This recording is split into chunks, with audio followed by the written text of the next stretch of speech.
मोदी ये झूठों के सरदार है, मैं पहले से बोलता हूँ, मेरी बात कोई सुनते नहीं थे। केसी वेणुगोपाल जी, सचिन पायलट जी, जयराम रमेश जी, दीपक बैठ जी, महंत जी, सिंहदेव जी, भूपेश बघेल जी, फूलोदेवी नेताम जी, साहू जी, ये बेचारे वीडियो कैमरा के पीछे है, बट शायद इनके कंपनियों में इनकी बात नहीं चलती।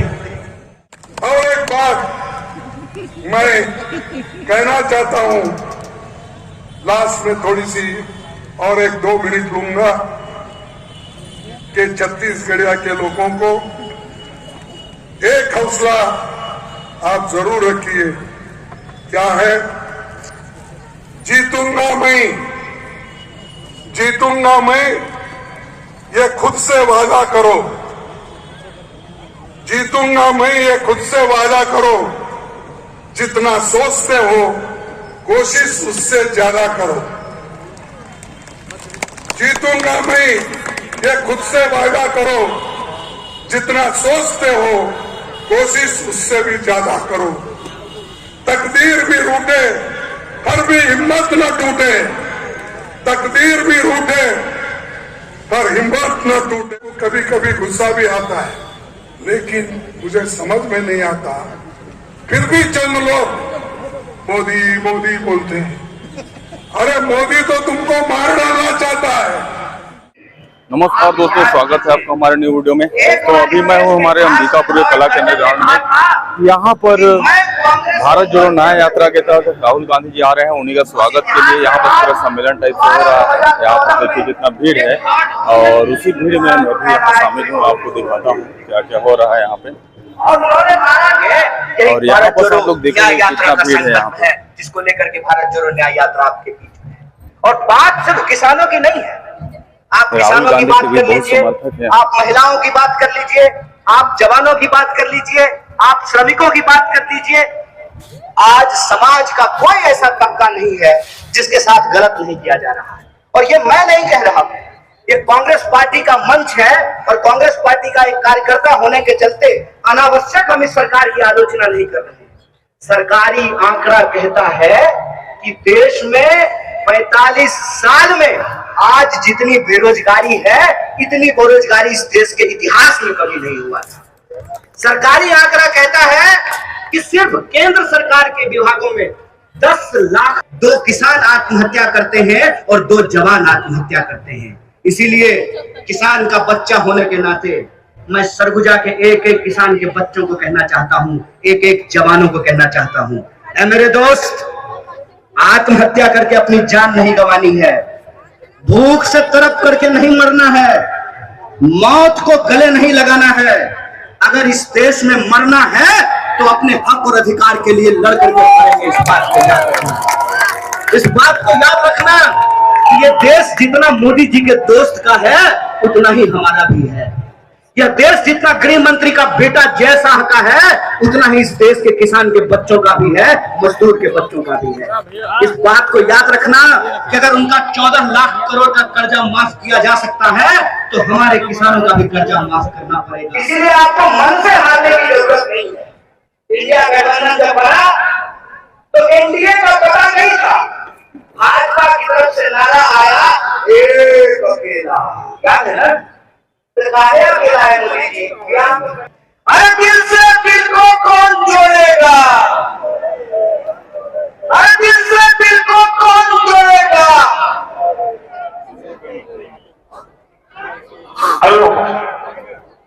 अब हमारे बीच हमारे राष्ट्रीय अध्यक्ष, बहुत ही लोकप्रिय मल्लिकार्जुन खड़गे जी एवं देश के नेता, युवा नेता राहुल गांधी जी आपके समक्ष आ चुके हैं।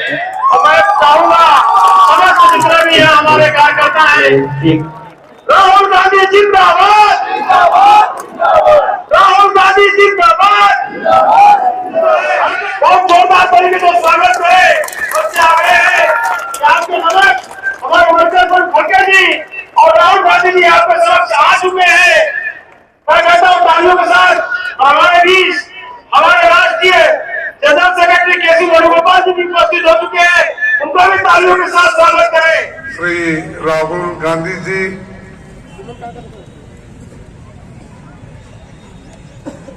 केसी वेणुगोपाल जी, सचिन पायलट जी, दीपक बैद जी, चरणदास महंत जी,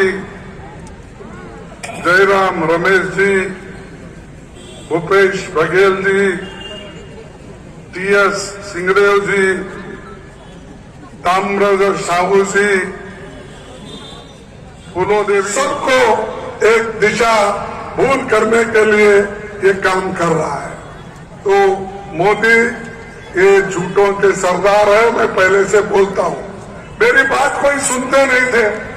मैं जब छत्तीसगढ़ में चुनाव प्रचार के लिए आया था, मैं बोला ये मोदी के जितने भी वायदे हैं ये सब बोगस है, इसमें कोई तथ्य नहीं, सत्य नहीं, इसीलिए इस पे भरोसा मत करो हमने कहा। लेकिन फिर भी चंद लोग उन पे भरोसा करें। आज क्या हो गया? वो कुछ नहीं हुआ, फिर लोग आज तकलीफ में है। इसीलिए मैं एक बात आपके सामने कहना चाहता हूं,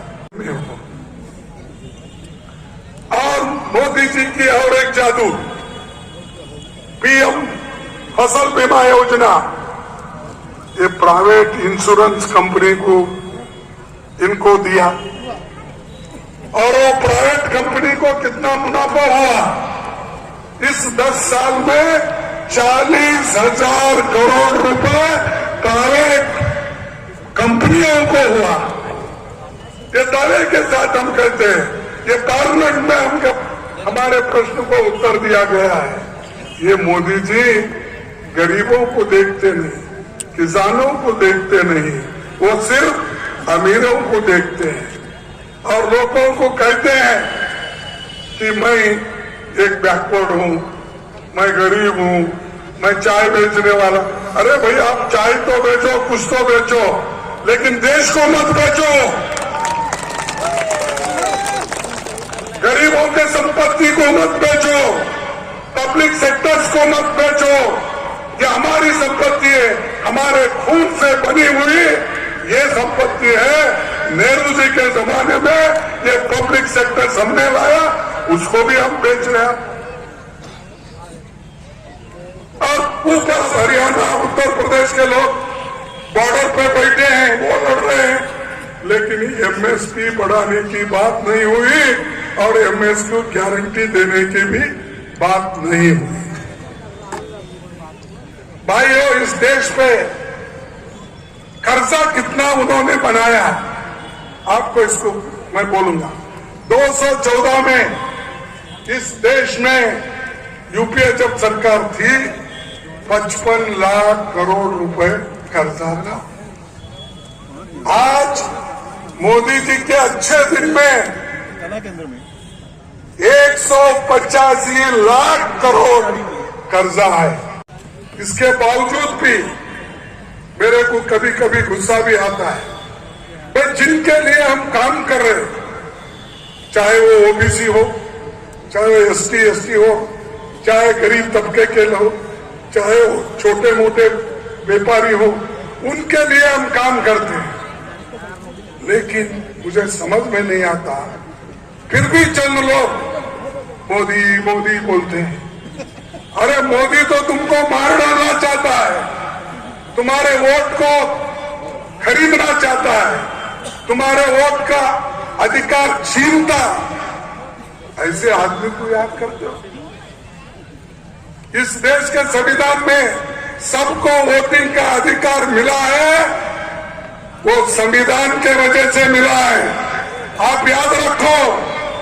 अगर और एक बात मैं कहना चाहता हूं, लास्ट में थोड़ी सी और 1-2 मिनट लूंगा कि छत्तीसगढ़िया के लोगों को एक हौसला आप जरूर रखिए, क्या है?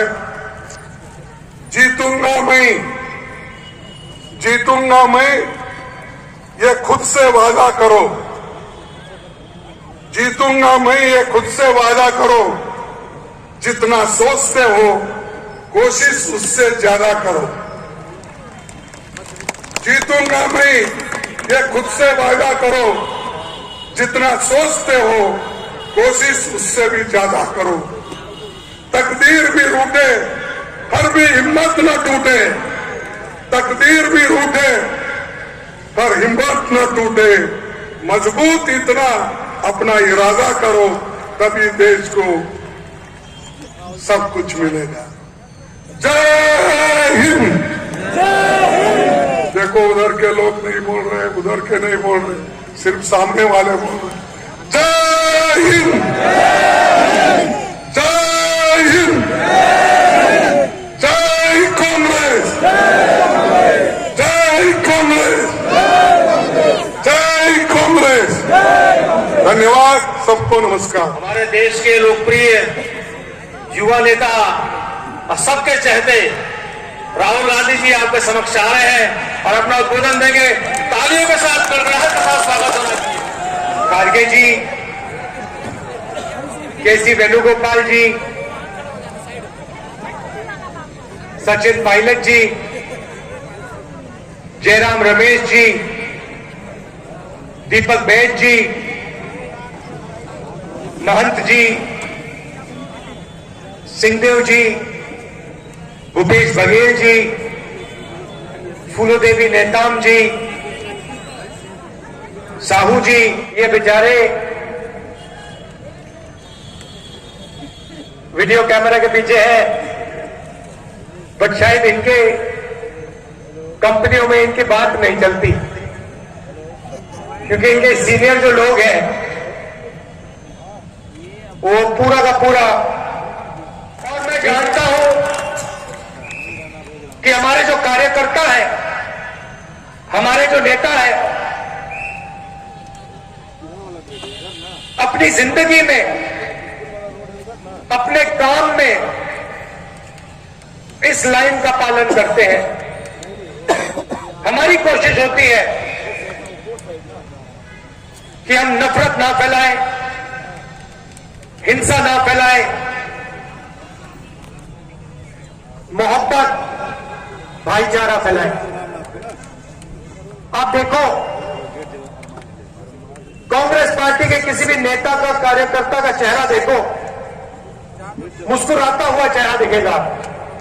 धक्का लग जाता है, गिर जाता है, चोट लग जाती है, टांग टूट जाती है, तब भी आपको बड़ी सी मुस्कान दिखाई दे। और बीजेपी का कार्यकर्ता होता है, उसको कुछ भी ना हो, वो ऐसे देखता है सबको घूर घूर के, खुश नहीं होता, मुस्कुराता नहीं। उनके आप नेता देख लो, मोदी जी की फोटो देख लो, अमित शाह जी की फोटो देख लो, मोहन भगवत जी की फोटो देख लो,